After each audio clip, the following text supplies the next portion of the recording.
Plate pinch press இது social மீடியாவில் பார்த்தீங்கன்னா செஸ்ட்டுக்கு ரொம்ப வந்து ஃபேமஸாக போயிட்டு இருக்கு. ஒரு மேசிவ் செஸ்ட் க்ரோத்துக்கு அது ஹெல்ப் பண்ணும் சொல்லி நிறைய சோஷியல் மீடியாஸில் பார்த்துருக்கேன்.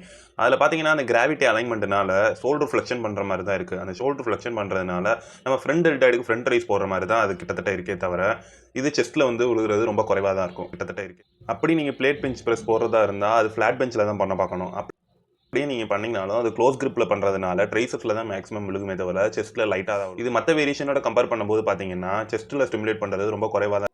அதுக்கு பதிலாக நீங்கள் வேறு variation like flat press, incline press இந்த மாதிரி நீங்கள் ட்ரை பண்ணலாம். இந்த பிளேட் பிஞ்ச் ப்ரெஸ் போடும்போது என்ன ஆகுதுன்னா நீங்கள் ப்ராக்ரெசிவ் ஓவர்லோட் பண்ண முடியாது. அடுத்தடுத்த வெயிட் வந்து மூவ் பண்ண முடியாது. ஏன்னா அதோட ஃபார்ம் வந்து அந்த மாதிரி இருக்குது பிளேட்லேயே நீங்கள் லோட் பண்ணுறதுனால. ஸோ நீங்கள் வந்து வேறு ஏதாவது வேரியேஷன் ட்ரை பண்ணலாம். அதே மாதிரி இந்த ஒர்க் அவுட்டில் பார்த்தீங்கன்னா க்ளோஸ் டு ஃபெயிலியர் கொண்டு போகிறதும் கஷ்டம், அடுத்தடுத்த வெயிட் மூவ் ஆகுறது அதாவது ப்ராக்ரெசிவ் ஓவர்லோடும் கஷ்டம். அதே மாதிரி இதில் இருக்கிற செஸ்ட் சிமுலேஷன் பார்த்தீங்கன்னா ரொம்ப குறைவு தான். அதுக்காக நீங்கள் இதில் ஃபாலோ பண்ணணும்னா நீங்கள் வேறு ஏதாவது ஒர்க் அவுட் வேரியேஷன் கூட ட்ரை பண்ணலாம். தேங்க்யூ.